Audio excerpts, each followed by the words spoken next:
আসসালামু আলাইকুম। তো আজকে আমরা সংকরায়ন নেক্সট পার্ট 2টা স্টার্ট করব ইনশাআল্লাহ। তার আগে একটা জিনিস মানে তোমাদেরকে একটু দেখায় নিচ্ছি। সেটা হচ্ছে এর আগের ক্লাসে আমি এই জিনিসটা তোমাদেরকে একটু স্কিপ করে গেছিলাম যে এই এসপি যদি আমাদের সংকরায়নে বের হয় তখন আমরা তাকে কিন্তু সরল রৈখিক বলবো। SP2 বের হলে তাকে আমরা বলবো ত্রিকোণীয় সমতল। SP3 বের হলে তাকে আমরা বলবো চতুস্তলকীয়। SP3D বের হলে আমরা তাকে বলবো ত্রিকোণীয় দ্বিপিরামিডীয়। SP3D² বের হলে আমরা তাকে বলবো অষ্টতলকীয়। SP3D³ মানে SP3D3 বের হলে আমরা তাকে বলবো পঞ্চভুজীয় দ্বিপিরামিডীয়। ঠিক আছে, এই জিনিসগুলো একটু মানে মুখস্থ করে রাখবা, মুখস্থই করে রাখবা। ঠিক আছে, এবার দেখো আজকে আমরা এর আগের দিন হচ্ছে তোমার অ্যামোনিয়া, তারপরে হচ্ছে পানি, এগুলো নিয়ে আলোচনা করেছিলাম। সেখানে কি কি ছিল দেখো, এখানে ছিল হচ্ছে কার্বন টেট্রাক্লোরাইড কিংবা হচ্ছে আমাদের মিথেন। এগুলো আমাদের যখন সংকরায়ন করা হচ্ছে তখন আমাদের সংকরায়ন বের হচ্ছে SP3। তারা কিন্তু চতুস্তলকীয়ই হচ্ছে, তাই না? এই যে আমাদের একটু এখন যে কেবল দেখালাম যে তোমার এই যে SP3 বেরোলে সেটা চতুস্তলকীয় হবে, তাই না? বাট আমাদের এই যে যখন কার্বন টেট্রাক্লোরাইড বেরোলো তখন ঠিকই চতুস্তলকীয় করলাম, কিন্তু NH3 বা পানির ক্ষেত্রে আমরা কেন সেটা চতুস্তলকীয় কেন হলো না? এটাও তো আমাদের SP3 হলো, তাই না? কিন্তু আমাদের চতুস্তলকীয় কেন হলো না? কারণ আমরা জানি যে এখানে হচ্ছে দেখো, এখানে কিছুটা ইলেকট্রন বিন্যাসে কিছুটা মানে ভিন্নতা আছে। যেমন ধরো এখানে নাইট্রোজেনে কিন্তু একটা মুক্তজোড় ইলেকট্রন আছে, আর আমরা জানি মুক্তজোড় ইলেকট্রন থাকা মানে হচ্ছে তার অবশ্যই সে চতুস্তলকীয়, তার আকৃতিটা হচ্ছে না। এখন আকৃতিটা কেমন হবে? ত্রিকোণাকার পিরামিড হবে। ঠিক আছে, আর এটা হবে হচ্ছে 107 ডিগ্রি। বন্ধন কোণটা তখন উল্টা হয়ে যাবে। একটু আগে কত ছিল? 109.5 ডিগ্রি, বাট এখন আমাদের কত হবে? 107 ডিগ্রি। ঠিক আছে, বন্ধন কোণগুলো অবশ্যই মনে রাখবা। আর পানির ক্ষেত্রে আমিও আবার করছিলাম, তখন আমরা কি দেখি? পানির ক্ষেত্রে কি বলে এটাকে, কেন্দ্রীয় পরমাণুর যেহেতু আরও 2টা মুক্তজোড় ইলেকট্রন থাকে, তো সে কারণে পানির বন্ধন কোণটা হচ্ছে আমাদের পানির যে বন্ধন কোণটা সেটা হয়ে যায় 104.5 ডিগ্রি, বা বেইন্ড বা কৌণিক হয়ে যায় এরা।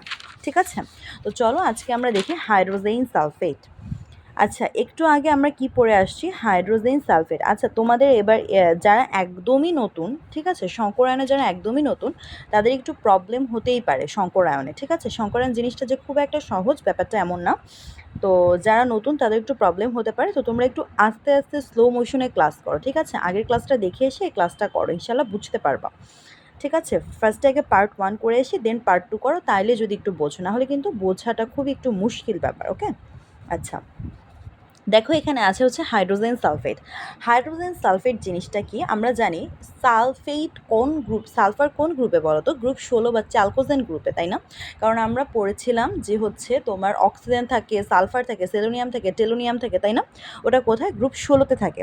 তো দেখো একটু আগে আমরা পানি পড়ে আসছি, এখন আমরা পড়তেছি হাইড্রোজেন সালফেট। তার মানে এই দুইটা কি সেম জিনিসই না? কারণ অক্সিজেনের যোজ্যতা স্তরে আমাদের 4টা থাকে, সালফারের যোজ্যতা স্তরে আমাদের অক্সিজেনের যোজ্যতা স্তরেও 6টা থাকে, সালফারের যোজ্যতা স্তরেও 6টা ইলেকট্রন থাকতেছে। ঠিক আছে, তো এই জন্য এদেরকে বলা হচ্ছে আমাদের কি, তোমার গ্রুপ 16 মৌল বা হচ্ছে চালকোজেন গ্রুপের মৌল। আচ্ছা, একটা জিনিস খেয়াল করো, তোমার যখন পরীক্ষায় আসবে তখন তুমি কিভাবে লিখবে? আমি তোমাকে বলছিলাম যখন আমাদের এক্সামে আসবে অবশ্যই আমি জিনিসটা যেভাবে করে লিখবো, প্রথমে আগে কেন্দ্রীয় পরমাণুর ইলেকট্রন বিন্যাস করে তার উত্তেজিত অবস্থাটা শো করতে হবে। ঠিক আছে, তারপরে তার মধ্যে কতগুলো তোমার হচ্ছে লন পেয়ার আছে, কতগুলো সিগমা বন্ড আছে। ঠিক আছে, এভাবে করে তুমি বলবা সালফারের সাথে হাইড্রোজেন মানে তার সিগমা বন্ড হচ্ছে আমার এতটা। ঠিক আছে, সালফারের সাথে হাইড্রোজেন না থাকে অন্য কিছু থাকলে তখন তুমি সেটা বলবা। আচ্ছা, তোমার লিখাটা কিন্তু আমি মিথেনের ক্ষেত্রে ভালো মতন তোমাদেরকে শিখায় আসছি যে কিভাবে করে লিখবা। ঠিক আছে, তো আমি এখন আর লিখা শিখাবো না, আমি এখন শিখাবো তোমাদেরকে লিখাটা। না, নিজের থেকে অনেকে আছে আবার বই থেকে দেখে দেখে মুখস্থ করবে, এই করবে সে করবে। তুমি নিজে যেভাবে করে আঁকছো বা যেভাবে করে করছো সেভাবে করে লিখে দিবা। ঠিক আছে, বাট অবশ্যই বন্ধন মানে সংকরায়ন কীভাবে বের করছো ওটা ভালো মতন মানে একজন ম্যাথমেটিক্যালি এভাবে করে লিখবা না। ওকে, তুমি হচ্ছে যেটা সাইডে রাফ করবা সেটারই বাংলা ভাষায় বা হচ্ছে তোমার বাংলা বর্ণনার মতো করে লিখবা। ওকে, আচ্ছা, তো দেখো এখানে আমি হাইড্রোজেন সালফেট যখন আমি আঁকলাম, তো আঁকার পর দেখো সালফারও এই যে ওরা মানে মনে করো যে হচ্ছে এটা কাজিন, ঠিক আছে। তো দেখো অক্সিজেনেরও যেভাবে ছিল সালফারেরও ঠিক তেমনই, কিন্তু দেখো এখানে সালফারটা কী হয় যেন একটু মানে হচ্ছে তোমার বন্ধন কোণ একটু হ্রাস পায়, বন্ধন কোণ হ্রাস পেয়ে পানির বন্ধন কোণ আমরা কত পড়ছিলাম একটু আগে 109.5 ডিগ্রি থাকে, আর সেটা সালফার একটু হ্রাস পায়, সালফারের হ্রাস পেয়ে কত হয় 92.12 ডিগ্রি হয়ে যায়, সরি 92.12 ডিগ্রি হয়ে যায়। এর আকৃতি কৌণিক হয়, যা চতুস্তলকীয় বিকৃতি। দেখো আমরা যখন চতুস্তলকীয় পড়ছি, আমরা কাদের ক্ষেত্রে চতুস্তলকীয় পড়ছিলাম, যারা sp3 বের হবে তারা হচ্ছে চতুস্তলকীয় বের হয়, তাই না? কিন্তু sp3 তখন তো আমরা পড়ছিলাম চতুস্তলকীয়, কিন্তু তখন কি কোনো মুক্তজোড় ছিল বলো তো? কোনো মুক্তজোড় ছিল না, কিন্তু এখন দেখো আমাদের মুক্তজোড় কিন্তু আছে। তো আমরা যখন দেখব যে মুক্তজোড় আছে, তখন আমরা সেটাকে কি বলবো বলো তো? তার মানে সেটা হচ্ছে sp3 ব্যতিক্রম, মানে sp3 থেকে একটু বিকৃতি হয়েছে না জিনিসটা। মানে আমরা যখন মিথেনটা আঁকছিলাম, এই যে দেখো মিথেনটা যখন আমরা আঁকছিলাম এভাবে করে, মানে 4টা হাইড্রোজেন ছিল কার্বনের চারদিকে, ঠিক আছে। তো এই যে 4টা হাইড্রোজেন কার্বনের চারদিকে ছিল, কার্বনের কি একটা মুক্তজোড় ইলেকট্রন ছিল? ছিল না। কিন্তু এই হাইড্রোজেন সালফেট, অ্যামোনিয়া কিংবা পানিতে আমরা দেখতে পাচ্ছি যে মুক্তজোড় ইলেকট্রন কিন্তু আছে এতে। এখানে মুক্তজোড় ইলেকট্রন বিদ্যমান থাকায় আমাদের এই চতুস্তলকীয়টা বিকৃত হয়ে যাবে। আমরা একটু আগে পড়ে আসছি sp3 বের হলে তাকে আমরা বলবো চতুস্তলকীয়। কিন্তু এই হাইড্রোজেন সালফেট আমরা বের করে দেখলাম সংকরায়নে যে কেন্দ্রীয় পরমাণুর, মানে এইটার সংকরায়ন ঘটালে কেন্দ্রীয় পরমাণুর 4টা মুক্তজোড় ইলেকট্রন বা লন পেয়ার, 2টা লন পেয়ার বিদ্যমান, ঠিক আছে। তো সেজন্য আমরা বলতে পারি যে এটা যেহেতু এরকম মুক্তজোড় বিদ্যমান, সেজন্য এটা হচ্ছে আমাদের চতুস্তলকীয় বিকৃতি ঘটে, ঠিক আছে। এভাবে করে একটু সাজায় লিখবা। দেখো এখানে বলে দেওয়া আছে যে হাইড্রোজেন সালফেট অণুর কেন্দ্রীয় পরমাণু এস এর যোজিত স্তরে 4টি ইলেকট্রন জোড়ের মধ্যে 2টি ইলেকট্রন জোড়, 2টি নিঃসঙ্গ জোড় ইলেকট্রন বিদ্যমান। এতে হাইড্রোজেন সালফেট হাইড্রোজেন বন্ধন বিদ্যমান 109 ডিগ্রি থেকে, সেজন্য হ্রাস পেয়ে এত ডিগ্রি হয়। এটা আমি জাস্ট শর্টকাটে লিখছি, তোমরা একটু ব্রড আকারে একটু ভালো মতন গুছায় লিখবে, বাট আসলে জিনিসটা আগে বুঝতে হবে। একটু আগে কত ছিল, যখন আমার পানি ছিল তখন 109.5 ছিল, বাট এখন সংকুচিত হয়ে একটু কৌণিক আকার নিয়ে আমার 92 ডিগ্রি হয়েছে, ঠিক আছে। আচ্ছা, সো এবার এখানে আসো, আমি কিন্তু এটা ভেঙে দেখাইনি যে হাইড্রোজেন সালফেট কীভাবে ভেঙে দেখাতে হয়, সেটা ভেঙে দেখাইনি। সংকরায়নটা কীভাবে sp3 বের করলাম, কারণ সংকরায়নটা বের করা অনেক বেশি ইজি, আর এতদিন মানে এর আগের ক্লাসও তোমাদের এটাই শেখায় আসছি, তাই না? তো এবার দেখো আমাদের অ্যামোনিয়াম কিন্তু শুধু নাই, অ্যামোনিয়াম শুধু থাকলেও তো আমি চট করে বের করে ফেলতাম, রাইট? বাট এখন দেখো অ্যামোনিয়াম প্লাস আছে, তার মানে আমরা একটু আগে মানে আগের ক্লাসে কি পড়ে আসছিলাম, আগের ক্লাসের শুরুর দিকে দেখাইছিলাম যে কোনো একটা যৌগের যদি আমাদের যোজ্যতা ইলেকট্রন বের করতে বলে এবং সেই যৌগটা যদি আমাদের আয়নিক হয়, মানে সেই যৌগটা যদি আমাদের কোনো একটা চার্জ যুক্ত থাকে, ঠিক আছে, তো প্রথমে আমি কেন্দ্রীয় মৌলের যোজ্যতা স্তরের ইলেকট্রন সংখ্যা লিখে প্লাস থাকলে সেটা মাইনাস সংখ্যা হিসেবে, চার্জ সংখ্যা হিসেবে বসে, আর মাইনাস চার্জ সংখ্যা থাকলে আমাদের সেটা প্লাস আকারে বসে। তার মানে দেখো এই পুরোটার মধ্যে কেন্দ্রীয় পরমাণুকে, নাইট্রোজেন কম আছে, তার মানে নাইট্রোজেন হচ্ছে কেন্দ্রীয় পরমাণু, কেন্দ্রীয় পরমাণুর যোজ্যতা স্তরের ইলেকট্রন সংখ্যা হচ্ছে 5, আর এখানে প্লাস আছে, তার মানে -1 = 4। আমাদের কী করতে হবে, কোনো একটা যৌগের প্রথমে শেয়ার্ড ইলেকট্রন আর হচ্ছে আমাদের ভ্যালেন্স ইলেকট্রন বের করতে হবে, তাই না? তাহলেই আমি লন পেয়ার্ড ইলেকট্রন বের করতে পারবো। তো দেখো তারপরে আমি ভ্যালেন্স ইলেকট্রন বের করলাম, এই যৌগটার ভ্যালেন্স ইলেকট্রন বের করলাম 4, এই যৌগটার শেয়ার ইলেকট্রন কে, শেয়ার ইলেকট্রন মানে যে প্রান্তীয় পরমাণু থাকে, ঠিক আছে, সে তো শেয়ার করে ইলেকট্রন, সেই হয় সিগমা বন্ড, তাই না? এর আগের ক্লাসে সব শেখানো হয়েছে। তো দেখো শেয়ার ইলেকট্রন কে করছে, হাইড্রোজেন, তার মানে হাইড্রোজেন হচ্ছে আমাদের কয়টা আছে, 4টা আছে। তো এটা থেকে সবসময় হচ্ছে তুমি ভ্যালেন্স ইলেকট্রন থেকে শেয়ার ইলেকট্রন মাইনাস করলে লন পেয়ার ইলেকট্রন পাবা। তো 4 - 4 করলে কত হয়, 0। লন পেয়ার ইলেকট্রন যদি 0 হয়, লন পেয়ারও তো 0 হবে, তাই না? লন পেয়ার মানে কি, লন পেয়ার মানে জোড়া। মনে করো তুমি হচ্ছে 2টা জুতা কিনছো, তার মানে কি তুমি এক জোড়া জুতা কিনছো না, তার মানে লন পেয়ার ইলেকট্রন যদি হয় 2টা, তাহলে লন পেয়ার হবে একটা, মানে এক জোড়া, 2টা ইলেকট্রন হলে এক জোড়া, ঠিক আছে, এটা এখানে লেখা আছে। তার মানে দেখো এখানে আমাদের হচ্ছে 0, এই লন পেয়ার ইলেকট্রনই যদি 0 হয়, লন পেয়ারও তো তাহলে 0ই হবে, তাই না? এখানে যদি 2টা থাকতো এখানে আমি 1 লিখতাম, এখানে 4টা থাকলে এখানে আমি 2 লিখতাম, এভাবে করে। আর কি বললাম, শেয়ার্ড ইলেকট্রন যেহেতু 4টা আছে, সিগমা বন্ড আমাদের 4টা হবে। আমরা জানি প্রান্তীয় পরমাণু যতগুলো থাকে শেয়ার ইলেকট্রন ততগুলো হয়, ততগুলো সিগমা বন্ড হয়, ঠিক আছে। তো সিগমা বন্ড হচ্ছে এটা। আর আমরা জানি সংকরায়ন মানে হচ্ছে loan pair plus sigma bond, তার মানে লন পেয়ার 0 + 4, 0 + 4 করলে কত হয়, 4, 4 মানে কি sp3। তো sp3টা আমি কিভাবে আঁকবো, দেখো এখানে এই চিত্রটা একটু ভালো মতন খেয়াল করো, এখানে কি আঁকছে। এখানে প্রথমে হচ্ছে আমাদের নাইট্রোজেন পরমাণুটা বসাইছে। আমি যেটা বলছি তোমাদের লেখার ক্ষেত্রে প্রথমে যেটা করবা সেটা হচ্ছে প্রথমে নাইট্রোজেন পরমাণুর ইলেকট্রন বিন্যাস করবো। আমরা কি জানি নাইট্রোজেন পরমাণুর ইলেকট্রন বিন্যাস হচ্ছে 2p3। এখন এই নাইট্রোজেনকে যদি তুমি উত্তেজিত করো তাহলে 1s2 2s2,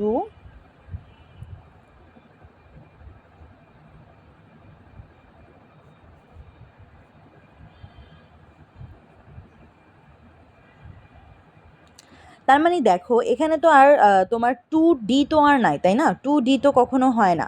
2d থাকলে আমি তখন হচ্ছে এই এসের থেকে দিতে পারতাম, বা 2d তো আর হয় না। আমরা কেন এভাবে দিতে থাকবো, মানে এভাবে অযুগ্ম কেন করব? কারণ আমরা জানি সর্বাধিক অযুগ্ম থাকলেই কেবল একযোজি মৌলের সাথে আমাদের যুক্ত হতে পারবে, তাই না? তো সেই জন্য আমি হচ্ছে তোমার সিঙ্গেল সিঙ্গেল বানাতে চাচ্ছিলাম, অযুগ্ম অবস্থায় রাখতে চাচ্ছিলাম, যাতে করে আমাদের কি হয়, এমন মানে যাতে করে আমাদের নাইট্রোজেনটা অন্য যৌগের সাথে আমাদের কি করতে পারে, বন্ধন গঠন করতে পারে। কিন্তু যেহেতু এটা তিনটে অযুগ্ম আকারে আছে সেজন্য আমি আর এস থেকে দিতে পারবো না, আবার এসটা আমি দিতে পারবো না, কারণ 2d তো সম্ভব না। তো একটা জিনিস দেখো, এখানে হচ্ছে নাইট্রোজেনটা, সেজন্য আমি ফার্স্টে লিখবো তিনটা অযুগ্ম আছে, সেজন্য আমি তিনটা হাইড্রোজেন বসাবো। হাইড্রোজেন কেন আমি গোলাকার দিলাম, একটু সেদিন কিন্তু আমি বলছি যে শেষ কক্ষপথে এস অরবিটাল থাকলে তার আকার হয় কি, গোলাকার। এস এর অরবিটালের আকার কি, গোলাকার। তারপরে তোমরা যেটা করবা সেটা হচ্ছে দেখো দুইটা ইলেকট্রন কিন্তু আমাদের এখানে থেকে যাচ্ছে, তাই না? দুইটা ইলেকট্রন কি থাকতেছে কি না, কারণ মানে দুইটা মুক্তজোড় ইলেকট্রন আমাদের কিন্তু এখানে কি হচ্ছে, থেকে যাচ্ছে। তো এখন আমার যে জিনিসটা করতে হবে সেটা হচ্ছে এই দুইটা মুক্তজোড় ইলেকট্রন, মানে এই দুইটা মুক্তজোড় ইলেকট্রন তো আমাদের দান করা হচ্ছে, তাই না? এই দুইটা মুক্তজোড় ইলেকট্রন মনে করো এইচ প্লাসের সাথে আমার হচ্ছে মানে প্লাস আকারে দান হচ্ছে। তো সেই জন্য আমি হচ্ছে এখানে কি করব, নাইট্রোজেন থেকে দুইটা মুক্তজোড় ইলেকট্রন, মানে এভাবে করে শো করব যে দুইটা মুক্তজোড় ইলেকট্রন আমার কি হবে, দানের মাধ্যমে আমার মানে বন্ধন গঠন হচ্ছে। এখানে তুমি একটা এইচ প্লাস দিয়ে দিবে, এখানে তিনটা এইচ দিবা, আর এখানে হচ্ছে একটা এইচ প্লাস দিয়ে দিবা। ঠিক আছে, দেখো সন্নিবেশ সমযোজীর মাধ্যমে লন পেয়ার কী করতেছে, এখানে দান করতেছে। ঠিক আছে, এটা এখানে মানে শো করতেছে। এবার দেখো আমি এই জিনিসটাতে আসি। দেখো এখানে কি আছে, হাইড্রোনিয়াম আয়ন। হাইড্রোনিয়াম আয়নে দেখো এখানে আমাদের ভ্যালেন্স ইলেকট্রন কয়টা আছে, ভ্যালেন্স ইলেকট্রন আমাদের আছে হচ্ছে, ভ্যালেন্স ইলেকট্রন মানে কি, ভ্যালেন্স ইলেকট্রন মানে হচ্ছে কেন্দ্রীয় পরমাণু যোজনের স্তরে যতগুলো ইলেকট্রন থাকে আমি লিখলাম, দেন হচ্ছে এখানে প্লাস আছে সেজন্য এখানে -1 হবে = 5। এখানে শেয়ার ইলেকট্রন হচ্ছে 3টা লিখলাম। ব্যালেন্স ইলেকট্রন থেকে শেয়ার ইলেকট্রন করলে আমি লন পেয়ার ইলেকট্রন পাই, তার মানে 5 - 3 করলে আমি 2 পাচ্ছি। লন পেয়ার ইলেকট্রন দুইটা হলে লন পেয়ার কটা হবে, একটা, কারণ আমি যে একটু আগে বললাম দুইটা জোড়া থাকলে তোমার কি এক জোড়া হলো, সেটা লিখলাম। এবার আসো তোমার শেয়ার ইলেকট্রন যতগুলো, সিগমা বন্ড ততগুলো, শেয়ার ইলেকট্রন 3টা, সিগমা বন্ডও সেজন্য 3টা। ঠিক আছে, এবার আমরা জানি যে loan pair plus sigma electron করলে, এই যে loan pair plus sigma electron করলে আমি কি পাবো, এসপি মানে কি পাই, 1 + 3 মানে 4, আর 1 + 3 4 মানে হচ্ছে sp3। ঠিক আছে, তো প্রথমে কি করবো, প্রথমে হচ্ছে কেন্দ্রীয় পরমাণু যে আছে তার ইলেকট্রন বিন্যাসটা আমাদের করতে হবে, মানে লিখার ক্ষেত্রে। তারপর এটা যদি আমি ক্যালকুলেট করি তাহলে কি হয় দেখো, উত্তেজিত করলে 2pz, তো এখানে প্রথমে দুইটা একটা এভাবে থাকে। ঠিক আছে, তো এবার একটা জিনিস দেখো,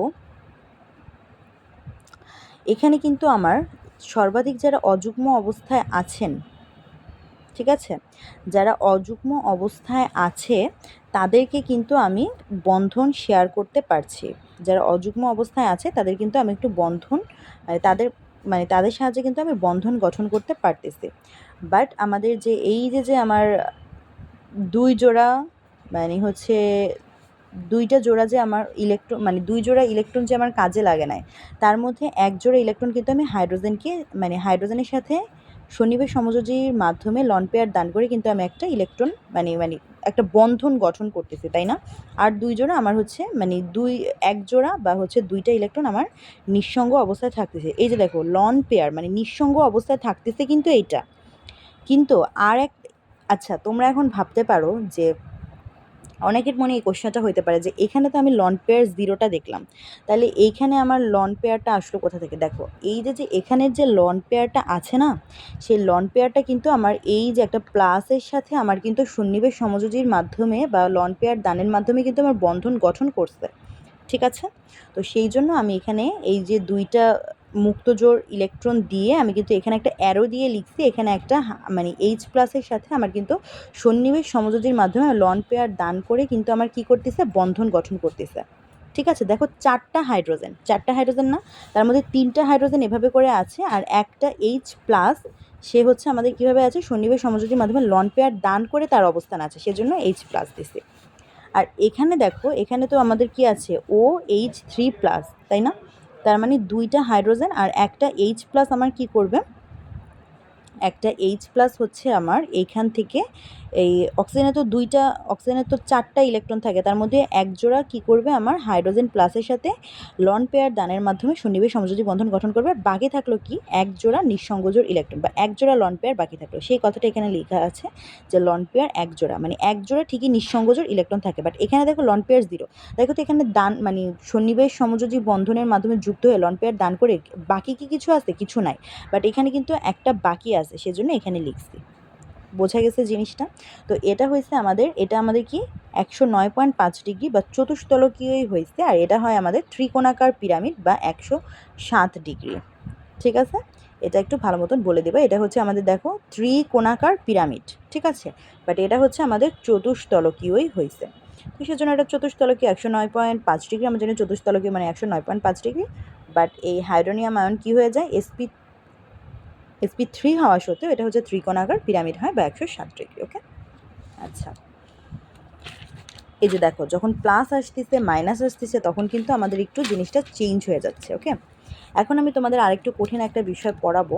আসলে সংকরায়ন ব্যাপারটা তো একটু জটিলতা তো আছে এর মধ্যে, ঠিক আছে? তো আমি চেষ্টা করতেছি একটু আস্তে আস্তে পড়ানো। আমি একটু ফাস্ট যাচ্ছিলাম শুরুতে, বাট ভাবলাম একটু স্লো পড়ালে হয়তো বা ভালো হয়।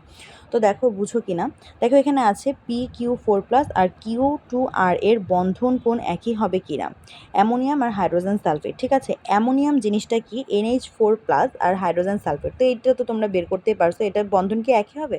না, একই হবে না। একটু আগে তো আমরা দেখে আসলাম দুইটার বন্ধন কোণ একদম পুরোপুরি ডিফারেন্ট। এটা হচ্ছে আমাদের চতুস্তলকীয় আর এটা কেমন হয়, একটু আগে দেখছি এটা কেমন হয়, বেন্ট বা কৌণিক আকৃতি। আর অ্যামোনিয়াম প্লাস একটু কেবল আমরা কি দেখলাম, অ্যামোনিয়াম প্লাস হচ্ছে আমাদের চতুস্তলকীয় হয়, ঠিক আছে? এটা 92 ডিগ্রি, এটা হচ্ছে 109.5 ডিগ্রি, তার মানে কি ব্যতিক্রম তো আছে। আচ্ছা, এবার দেখো এটা তো গেল এতক্ষণ যা পড়াইছি সেটা, এটা কিন্তু কুমিল্লা বোর্ডে আসছে। এবার দেখো এখানে আছে আমাদের ইথিন বা অ্যালকিন বা ইথিলিন, আর আমি হচ্ছে ইথাইন অ্যাসিটিলিন বা অ্যালকাইন, এটা নিয়ে একটু আলোচনা করব। তো তোমাদের ইথিলিন বা অ্যালকিন এটা যখন তোমাদের বলবে এই সংকরায়নটা করো, তখন তুমি কিভাবে করবা? ইথিলিন মানে বোঝায়, ইথিনের সংকেত হচ্ছে C2H4, ঠিক আছে? তো মাঝে মাঝে এভাবে কোয়েশ্চেন করতে পারে যে ইথিন বা অ্যালকিনের সংকরায়নটা দেখাইতে হবে।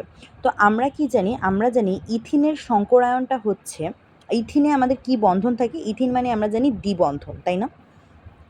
দেখো এটা আমি ভেঙে দেখাইছি যে ইথিন মানে দ্বিবন্ধন, আর ইথাইন মানে 3 বন্ধন, আর ইথেন মানে 1 বন্ধন। কি বলছি? ইথেন। আচ্ছা, ইথেন এগুলো না লিখে আমি লিখে দেই অ্যালকেন।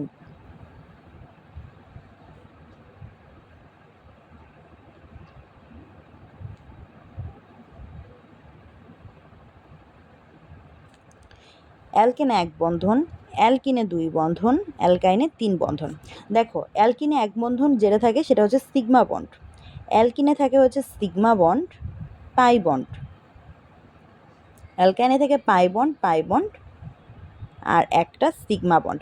আমরা জানি সিগমা বন্ড মানেই সে সংকরায়নে অংশগ্রহণ করে, আর পাই বন্ড মানেই সে সংকরায়নে অংশগ্রহণ করে না।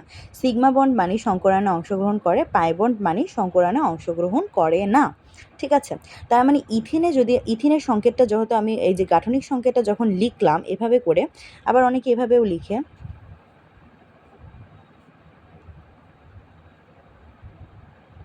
এটা যার যার ইচ্ছা। দেখো তার মানে দেখো এইখানে যে আমাদের আমি যে গাঠনিক সংকেতটা যখন লিখলাম তখন দেখো আমি এখানে ডাবল বন্ড মানে কি? ডাবল বন্ড মানে একটা আমাদের আছে হচ্ছে সিগমা বন্ড আর একটা আছে হচ্ছে পাই বন্ড। একটু আগে আমি তোমাদের বলে আসছি না যে প্রান্তীয় পরমাণু মানেই হচ্ছে সিগমা বন্ড, আর সিগমা বন্ড হলেই হচ্ছে আমাদের কী করে? সংকরায়নে অংশগ্রহণ করে। তার মানে পাই বন্ড তো সংকরায়নে অংশগ্রহণ করবে না, তার মানে এই বন্ডটা সংকরায়নে অংশগ্রহণ করলেও এই বন্ডটা সংকরায়নে অংশগ্রহণ করে না। ঠিক আছে, তো প্রথমে আমি কি বলছি? কেন্দ্রীয় পরমাণু, এই C2H4 এর মধ্যে কেন্দ্রীয় পরমাণুকে অবশ্যই কার্বন, তো কার্বনের ইলেকট্রন বিন্যাসটা প্রথমে করবা। ঠিক আছে, দেখো শেষে আছে পি অরবিটাল। পি অরবিটাল শেষে থাকা মানে কি?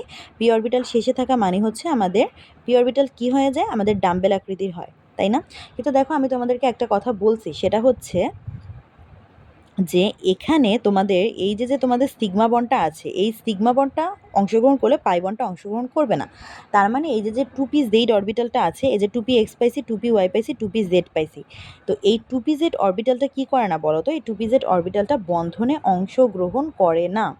কেন করে না? সেটা কারণ তো বললামই, যে হচ্ছে পাই বন্ধনে অংশগ্রহণ করে না, সেজন্য এটা অংশগ্রহণ করে না, উত্তেজিত অবস্থা দেখায়। তারপরে দেখো যেহেতু এটা সংকরণে অংশ নিবে না, সেজন্য এটা হচ্ছে তোমার যেমন ছিল সেরকম সলিডই আছে, বাট এগুলো আমাদেরকে একটু এরকম আকৃতি হয়ে গেছে, যেহেতু এই তিনটা সংকরণে অংশ নিছে। ঠিক আছে, উত্তেজিত হওয়ার পর কিন্তু এস অরবিটাল থেকে 2p z এ যায়, যেহেতু সর্বাধিক অযুগ্ম অবস্থায় থাকতে চায় তারা। তো দেখো এই বন্ধনটা এবার তাহলে কিভাবে হবে? দেখো তার মানে তিনটা ঠিকই হচ্ছে যাচ্ছে, তিনটা কিসে যাচ্ছে? তিনটা সংকরায়নে অংশ নিচ্ছে, সেজন্য দেখো আমি এভাবে লিখছি, এই যে একটা, এই যে একটা, এই যে একটা, কার্বনের এই তিনটা জিনিস হচ্ছে সংকরায়নে যাচ্ছে, আর এই পুরো একটা সলিড পি অরবিটাল সংকরায়নে যাচ্ছে না, সেজন্য আমি এভাবে করে লিখছি, পুরো একটা আমাদের সংকরায়নে যাচ্ছে না। তার মানে কি হলো? এটা কার্বনের সংকরায়ন কি হলো? ইথিনের বেলায় কার্বনের সংকরায়নটা কেমন হয়? কার্বনের সংকরায়নটা sp2, দেখো একটা এস দুইটা পি, তার মানে sp2 হয়েছে। ঠিক আছে, এখন দেখো আমি দুইটা কার্বনের বেলায় আমি হচ্ছে এভাবে দিব, দুইটা কার্বনের ধরো আমি কি মানে আমি একটু ভালো মতন তোমার এই সাইডে বুঝাই। ঠিক আছে, প্রথমে তুমি একটা কার্বন আঁকবা, তারপরে তুমি একটা কার্বন আঁকলাম। এবার একটা কার্বনের কয়টা জিনিস সংকরানো যায়? তিনটা অরবিটাল সংকরানো যায়। তো আমি তিনটা অরবিটাল একটু আঁকি ভালো মতন। এই যে একটা অরবিটাল আঁকলাম, না ওভাবে করে, আচ্ছা এটা একটু পরে আঁকি। দেখো এই যে একটা আঁকলাম, এই যে একটা আঁকলাম, এই যে একটা আঁকলাম। ঠিক আছে, তো দেখো এই কার্বনের সাথে এই কার্বনেরও তো একটা বন্ধন আছে, তাই না?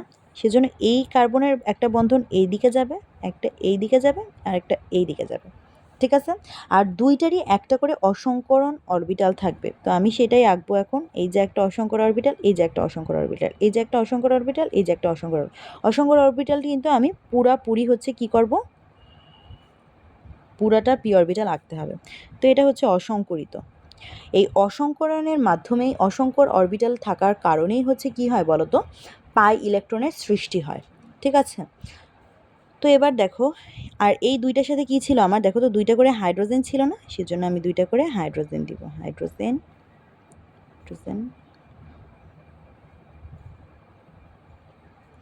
ঠিক আছে, এই যে হাইড্রোজেন দিলাম।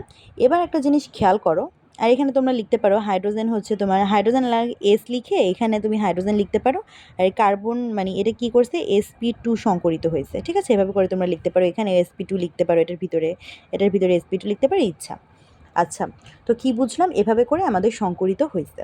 ঠিক আছে, এবার অবশ্য আমরা বুঝাই, এটা তো আমরা বুঝলাম হচ্ছে ইথিলিন বা ইথিন বা অ্যালকিন। এবার আমরা বুঝবো ইথাইন, অ্যাসিটিলিন বা অ্যালকাইন। দেখো অ্যালকাইন যখন আমি বলছি যে যখন তিনটা বন্ধন থাকবে তখন তাকে আমরা বলবো অ্যালকাইন। দুই সদস্য বিশিষ্ট অ্যালকাইনকে বলা হয় হচ্ছে ইথাইন। তো দেখো এখানে ইথাইনের বেলায় আমাদের যে জিনিসটা লক্ষণীয়, আমি কি বলছিলাম? যে পাই বন্ধন কখনো সংকরণে অংশগ্রহণ করে না। তার মানে ইথাইনে কয়টা পাই বন্ধন আছে? একটা পাই বন্ধন আছে, দুইটা পাই বন্ধন আছে, আর একটা কি আছে? একটা সিগমা বন্ধন আছে, তাই না? তাহলে আমরা কি বলতে পারি যে দুইটা আমাদের পাই বন্ধন আর একটা হচ্ছে আমাদের কি বন্ধন? সিগমা বন্ধন। ঠিক আছে, এবার দেখো একটা কার্বনকে যদি আমি ভাঙি কি পাই? 1s2 2s2 2p2। এবার আমি এটাকে যদি উত্তেজিত করি তাহলে 1s2 2s2 এরকম করে আমি ভাঙলাম। কিন্তু দেখো আমরা কি বলছে? আমাদের বলছে যে ইথাইনের মধ্যে থাকা কার্বন পরমাণুটা কি হয় বলতো? ইথাইনের থাকা কার্বন পরমাণুটার মধ্যে আমাদের সংকরিত মানে দুইটা দুইটা যে বন্ড আছে, দুইটা বন্ড আমাদের সংকরিত হবে না, সেজন্য আমি দুইটা অরবিটাল হচ্ছে আমি সংকরণে অংশগ্রহণ করাইলাম না, আর দুইটা আমি সংকরণে অংশগ্রহণ করাইলাম। তার মানে এই ইথাইনের ক্ষেত্রে কার্বনের সংকরায়ন কি হবে? sp। ঠিক আছে। তো আমি দেখো এখানে কীভাবে করছি, এটা তো চিত্রটা আগে এঁকে রাখছি, তোমাদের একটু বোঝানোর জন্য আবার আঁকাই। দেখো ফার্স্টে আমি কার্বন পরমাণু আঁকবো। কার্বনে কয়টা করে সংকরায়নে যাচ্ছে? 2টা করে সংকরায়নে যাচ্ছে। ঠিক আছে, তো একটা কার্বন 2টা করে সংকরায়নে যাচ্ছে। তো এই যে একটা সংকরায়নে যাচ্ছে, এই যে একটা সংকরায়নে যাচ্ছে, এই যে একটা কার্বন 2টা করে সংকরায়নে যাচ্ছে, সংকরায়নে যাচ্ছে। এবার বলতে পারো এইটা কেন দিলাম? দেখো এভাবে করে যদি লিখি আরও ভালো মতন বুঝতে পারবা। এই যে একটা কার্বন কিন্তু আরেকটা কার্বনের সাথে মুখোমুখি অতিক্রমণ করছে, দেখছো? সেই জন্য কিন্তু 2টা কার্বন কার্বন আমার কিন্তু একটা বন্ডের মাধ্যমে যুক্ত আছে, আর 2টা হাইড্রোজেন 2টা কার্বনের সাথে যুক্ত আছে। সেজন্য আমি এখানে 2টা বন্ড দিলাম, আর এখানে এখন 2টা আমি হাইড্রোজেন দিয়ে দিব। আর কার্বন তো আমাদের 2টা করে মানে অরবিটাল বন্ধন গঠন করছে, 2টা করে দিব, আর হাইড্রোজেন লাস্টের 2টার সাথে হচ্ছে যুক্ত থাকবে। তো এখানে হচ্ছে আমাদের এস অরবিটাল হাইড্রোজেন, আর কার্বনের কি হয়েছিল? SP orbital, SP orbital. ঠিক আছে, এটা এসপি এসপি বন্ধনের মাধ্যমে যুক্ত থাকে, এটা হচ্ছে এসপি এস বন্ধনের মাধ্যমে যুক্ত থাকে। এই হচ্ছে আমাদের কি, তাহলে কি হয়ে গেল দেখো তো, স্ট্রেট লাইন হয়ে গেল না? স্ট্রেট লাইন মানে আমরা কি জানি? সরল রৈখিক বা 180 ডিগ্রি, চাঁদায় দেখবা। ঠিক আছে, তো এইটাই হচ্ছে আমাদের ইথাইন বা অ্যাসিটিলিনের তোমার ব্যাখ্যা। তোমরা এভাবে করে বলবা যে এখানে কার্বন হাইড্রোজেন এসপি এসএসপি বন্ধনের মাধ্যমে যুক্ত আছে, কার্বন কার্বন এসপি এসপি বন্ধনের মাধ্যমে যুক্ত আছে। ঠিক আছে, তো এভাবে করে এক্সপ্লেইন করবা। ওকে, উত্তেজিত অবস্থা দেখাবা, তারপর এভাবে করে এক্সপ্লেন করবা। একটা চিত্র এঁকে দিলে আর কিছু লাগবে না, এভাবে ভালো মতন একটা চিত্র আঁকলে কিছু লাগবে না। আচ্ছা, তো এটা তো আমি তোমাদেরকে একটা মানে শর্টকাট ট্রানজিশন দেখাইলাম। ঠিক আছে, মেইন আসলে অসংকরিত যে 2টা অরবিটালের ট্রানজিশন, এটা এখানে কিভাবে করলাম চলো এটা একটু দেখাই। তো প্রথমে তো তোমার এই পর্যন্ত তো বুঝছো, তাই না? আর দেখো এখানে অসংকরিত 2টা অরবিটাল আছে, তার মানে 2টা কার্বনের অসংকরিত 2টা অরবিটাল বা 2টা পাই অরবিটাল আছে। তো পাই অরবিটালগুলো আমি এভাবে করে আঁকবো।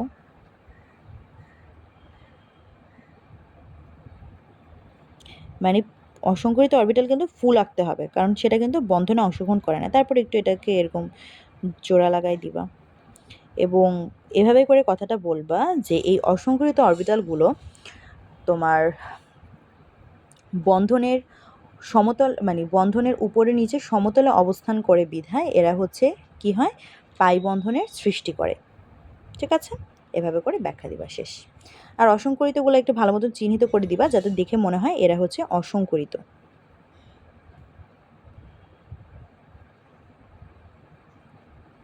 বলবা অসংকরিত অরবিটালগুলো বন্ধনের মানে অসংকরিত অরবিটালগুলো সমতলে উপরে নিচে অতিক্রমণ করে, যার ফলে আমাদের কি হয়? পাই অরবিটালের সৃষ্টি হয়।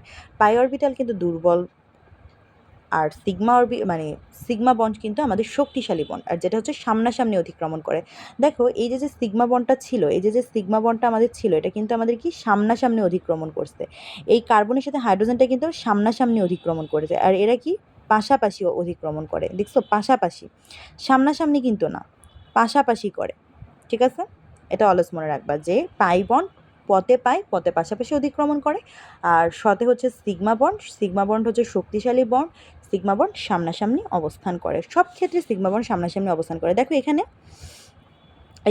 যে অসংকরিত অরবিটাল আছে এরা কিন্তু পাশাপাশি অবস্থান করতেছে, বাট আমাদের যে তোমার সিগমা বন্ড আছে সেটা কিন্তু সামনাসামনি। দেখো কার্বন কার্বন সিগমা বন্ডের মাধ্যমে যুক্ত আছে সামনাসামনি, এই যে কার্বনের সাথে হাইড্রোজেন সামনাসামনি, বাট এটা কিন্তু পাশাপাশি অতিক্রমণ। পাই বন্ড মানে পাশাপাশি অতিক্রমণ, সেই জন্য পাই বন্ডে কী হয় না? সংকরায়ন হয় না, সিগমা বন্ডে সংকরায়ন হয়। ঠিক আছে, ওকে। একটু কঠিন ছিল, কিছু করার নাই, শিখতে হবে। ঠিক আছে, কারণ পরীক্ষায় কোনটা চলে আসে বলা যাবে না, তো এটা একটু শিখতে হবে। দেখো, তো এখানে কোশ্চেনটা দেখো, E2A2 ও E2A4 যৌগ দুটির বন্ধন কোণের ভিন্নতার কারণ কেন্দ্রীয় সংকরণের মাধ্যমে বিশ্লেষণ করা। আমি কিন্তু যথেষ্ট আস্তে পড়ানোর ট্রাই করতেছি, যাতে করে তোমরা বুঝতে পারো। তার মানে এটা কি? এটা হচ্ছে আমাদের এটা হচ্ছে ইথাইন, আর এটা হচ্ছে ইথিনের যৌগ দুটির বন্ধন ভিন্নতার কারণ ব্যাখ্যা করো। ওই যে একটু আগে বলবা যে এখানে হচ্ছে আমাদের একটা অসংকরিত অরবিটাল থাকলো, এখানে হচ্ছে আমাদের 2টা অসংকরিত অরবিটাল থাকে। ঠিক আছে, সেই জন্য হচ্ছে আমাদের কি হয়ে যায়? বন্ধন কোণের একটু মানে ডিফারেন্স হয়ে যায়। এটা হচ্ছে আমাদের 120 ডিগ্রি হয়, sp2 হয়, আর এটা হচ্ছে আমাদের sp হয় 180 ডিগ্রি হয়। কোনটা সরলরৈখিক হয়? সরলরৈখিক হয় হচ্ছে আমাদের এইটা, 180 ডিগ্রি হয়। ঠিক আছে, এভাবে করে একটু ব্যাখ্যা দিবা। আচ্ছা দেখো, এবার আমরা পড়াই BF3 আর হচ্ছে তোমার AlCl3, এই দুইটা হচ্ছে same. BF4 minus AlCl4 minus, AlCl4 minus, এই দুইটা আবার একরকম। তো চলো আমি একসাথেই শিখাই দিই। দেখো BF3 তে একদম সহজ। তুমি হচ্ছে বন্ড ভ্যালেন্স ইলেকট্রন বের করতেছো 3টা, তারপরে হচ্ছে শেয়ার ইলেকট্রন বের করতেছো 3টা, লন পেয়ার ইলেকট্রন কটা, 3 - 3 করলে কত হয় 0, লন পেয়ার তাহলে 0, সিগমা বন্ড কত, শেয়ার ইলেকট্রন যত সিগমা বন্ড তত 3, সংকরণ হচ্ছে sp2 120। এই যে একটু আগে যে বের করলাম sp2 হলে আমাদের কত হয় 120 হয়, সমতলীয় ত্রিকোণাকার হবে। ঠিক আছে, এটাই হচ্ছে আমাদের কথা। এবার দেখো বলছি BF3ও যা AlCl3ও তা। আচ্ছা, সমতলীয় ত্রিকোণাকার আমরা কিভাবে বুঝলাম?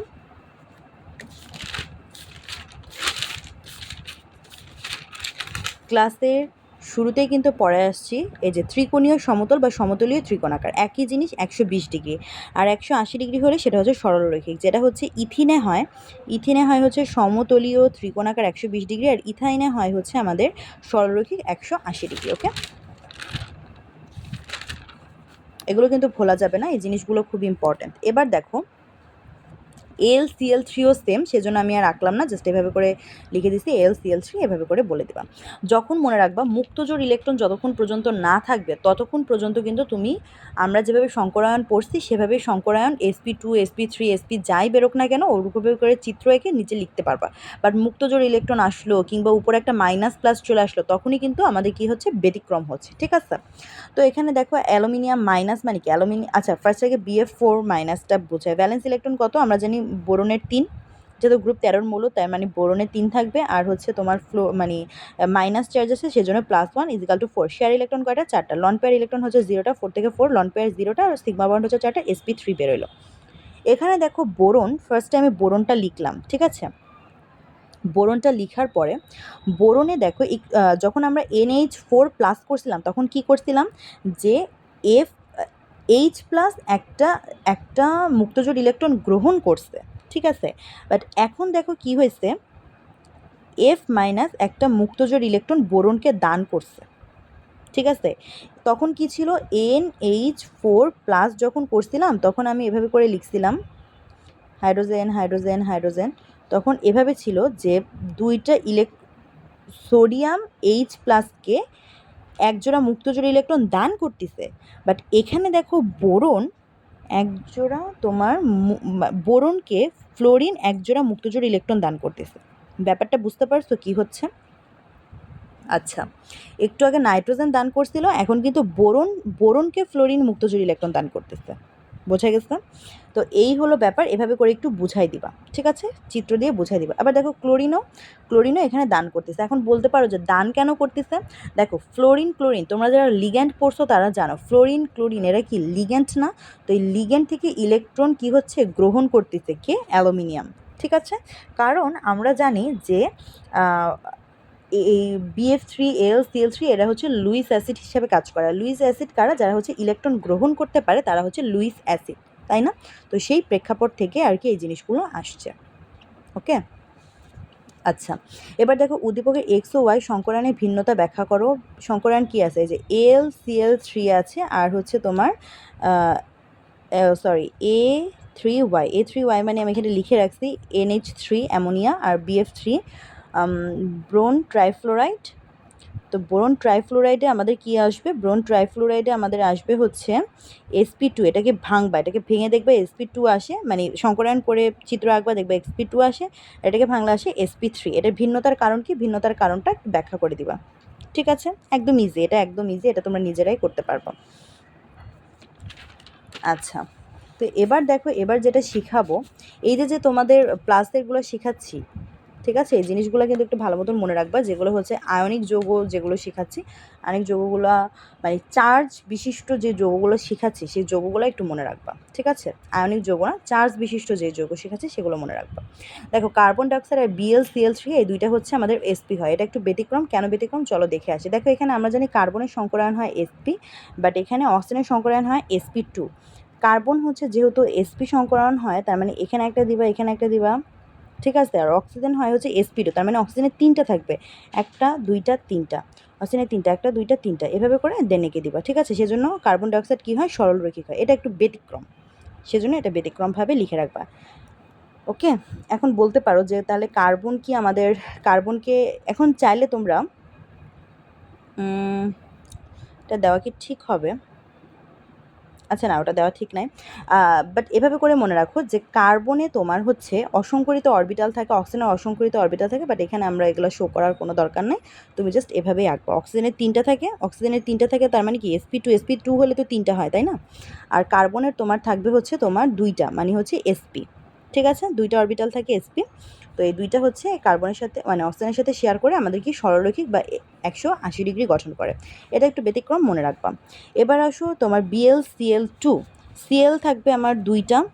আর ক্লোরিন মানে কি, ক্লোরিনের শেষ কক্ষপথে p অরবিটাল থাকে, তার মানে ক্লোরিনের ইলেকট্রন বিন্যাস হচ্ছে এভাবে হয়। তার মানে ক্লোরিনের সেজন্য 2টা তুমি একটু ভাগ করে এভাবে করে যদি আমি লিখি, ক্লোরিন এভাবে এভাবে এভাবে করে যদি আমি লিখি, তারপরে বেরিলিয়ামটাও এভাবে করে একটু লিখবো, আর ক্লোরিনটাও এভাবে করে লিখবো। তার মানে এভাবে করে শেয়ারের মাধ্যমে sp গঠন করে। sp মানে হচ্ছে সরলরৈখিক 180 ডিগ্রি। ঠিক আছে, এই দুইটা একটু ব্যতিক্রম মনে রাখবা, চিত্রগুলো মনে রাখবা। ঠিক আছে, এই যে দেখো কার্বন ডাইঅক্সাইডের গঠন সংকরণের মাধ্যমে ব্যাখ্যা করো, এই যে যেটা একটু আগে বললাম সেভাবে করে ব্যাখ্যা দিবা। এবার আসো, এখানে বলছে দেখতে আর কয়টা আছে? আচ্ছা, এটাই হচ্ছে লাস্ট, আরেকটা আছে মনে হয়। PlCl5 আমাদের এখানে ফসফরাসের ব্যালেন্স ইলেকট্রন কত? 5টা। শেয়ার ইলেকট্রন কত? 5টা। লন পেয়ার ইলেকট্রন হচ্ছে তার মানে কত? 0। লন পেয়ার 0, সিগমা বন্ড হচ্ছে 5টা। আমার বেরোলো sp3 সংকরায়ন। sp3 সংকরায়ন মানে হচ্ছে ত্রিকোণাকার দ্বিপিরামিডীয়। ঠিক আছে, তো এটা কীভাবে আঁকবা? প্রথমে হচ্ছে ত্রিকোণাকার দ্বিপিরামিডীয়, এটা যদি একটু সুন্দর করে আঁকতে চাও, প্রথমে হচ্ছে তুমি পিটা আঁকবা। ঠিক আছে, প্রথমে পিটা আগে 3টা কোণা দিবা। দেখো, একটা কোণা, 2টা কোণা, 3টা কোণা, পরে একটা উপরে নিচে অবস্থান করবে, এভাবে করে দিবা। আচ্ছা, ক্যামেরা একটু এই সাইডে ধরছি। দেখো, প্রথমে এই থেকে একটা দাগ দিবা, এদিকে একটা, এদিকে একটা, তারপরে এভাবে করে ক্লোরিন ক্লোরিন সবগুলোতে ক্লোরিন বসবে। সেজন্য এটা হয় হচ্ছে ত্রিকোণাকার দ্বিপিরামিডীয়। ঠিক আছে, এটা একদম ইজি। ফসফরাস এটা সংকরণ অরবিটালে অংশগ্রহণ করে, সেজন্য এরকম। আর ক্লোরিনের পুরো p অরবিটালটা ফুলটাই দিবা। ঠিক আছে, ফুলভাবে দিয়ে এভাবে করে আঁকতে পারো, এভাবেও আঁকতে পারো, এভাবেও আঁকতে পারো, এভাবে আঁকাটাই বেশি ভালো। ওকে, এভাবে করে PCl5 গঠন করলাম, একদম ইজি। এবার আসো নেক্সট কোনটা আছে, নেক্সটটাও আরও বেশি ইজি। দেখো, সালফার হেক্সাফ্লুরাইড। ঠিক আছে, ফার্স্টে ভ্যালেন্স ইলেকট্রন লিখলা, শেয়ার ইলেকট্রন লিখলা, লন পেয়ার ইলেকট্রন 0 লিখলা। লন পেয়ার হচ্ছে 0, সিগমা বন্ড 5টা সংকরণ হবে, এটা এভাবে করে করবা। দেখো, এবার এটা হচ্ছে আমাদের কি অষ্টতলকীয়। একটু আগে আমাদের কত বেরোইছিল? এক সেকেন্ড, একটু আগে আমাদের বেরোইছিল হচ্ছে 5, এবার বেরোইছে হচ্ছে 6। ঠিক আছে, তার মানে এটা আমাদের কি, এটা আমাদের হচ্ছে সংকরায়ন হয় হচ্ছে অষ্টতলকীয়। আমরা জানি 5 বললে হচ্ছে ত্রিকোণাকার দ্বিপিরামিডীয়। একদম শুরু লেকচারের শুরুতে কিন্তু দেখা আসছিলাম ত্রিকোণাকার দ্বিপিরামিডীয়, আর এটা হবে আমাদেরকে 6 হলে আমরা জানি 6 হলে হয় হচ্ছে অষ্টতলকীয়, তাই না? তো অষ্টতলকীয় এটা, এইটা তো বোঝানো লাগবে না যে এইটা কীভাবে হলো, বাট এটা কেমনে করলো আমি একটু বুঝাই দিই। ঠিক আছে, মনে করো আমরা হচ্ছে ফার্স্টে অষ্টতলকীয়টা কেমনে হয়, দেখো সালফারের সাইডে কিন্তু অনেকগুলো ফ্লোরিন আছে, 6টা ফ্লোরিন আছে। তো এটা অষ্টতলকীয় কেন হয়? তার মানে 8টা তল গঠন করে, এটা তো শুনেই বোঝা যাচ্ছে অষ্টতলকীয় মানে 8টা তল গঠন করে। তো দেখো, এটা এভাবে থাকে, ডায়মন্ড শেপের থাকে। ডায়মন্ড তো দেখছো মনে হয় টিভিতে, ডায়মন্ডের যে অরিজিনাল না, মানে কোনো একটা ডায়মন্ডের যে শেপটা। ঠিক আছে,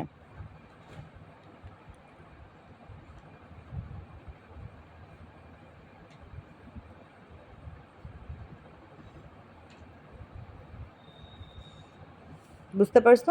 এভাবে করে 8টা তল মিলায়া তোমার একটা ডায়মন্ড শেপ করে থাকে, যাদের মনে হয় যে আমাদের কি মানে 8টা তল। ঠিক আছে, মানে এটা তো আসলে 3D ডাইমেনশনে ভালো বোঝা যাবে। এটা তো হচ্ছে আমাদের খাতা তো 2D ডাইমেনশন, তাই না? মানে 2 ডাইমেনশন, আমাদের খাতা হচ্ছে 2 ডাইমেনশন। তো 3 ডাইমেনশনে এটাগুলো ভালো বোঝা যায়, বা 3Dতে ভালো বোঝা যায়। ঠিক আছে, তো এভাবে করেও আঁকবা, এভাবে করেও এঁকে দিবা। ঠিক আছে, তো এটাই ছিল আমাদের সংকলনের ক্লাস। একটু অনেক আস্তে আস্তে পড়ানোর ট্রাই করছি, মানে এইখানের থেকে ইনশাল্লাহ এর বাইরে থেকে কখনো আসে না। তোমরা যেহেতু ইন্টারমিডিয়েটে অনেক ছোট ক্লাসে পড়ো এখনও, তো এই কয়টা ভালো মতন পড়লেই সে কয়টা থেকে ইনশাল্লাহ আসবে। তো এটা একটু আস্তে আস্তে ভালো মতন রিভাইজ করার ট্রাই করবে। ঠিক আছে, তো আজকের ক্লাসটা এই পর্যন্তই। সবাই ভালো থাকো, আল্লাহ হাফেজ।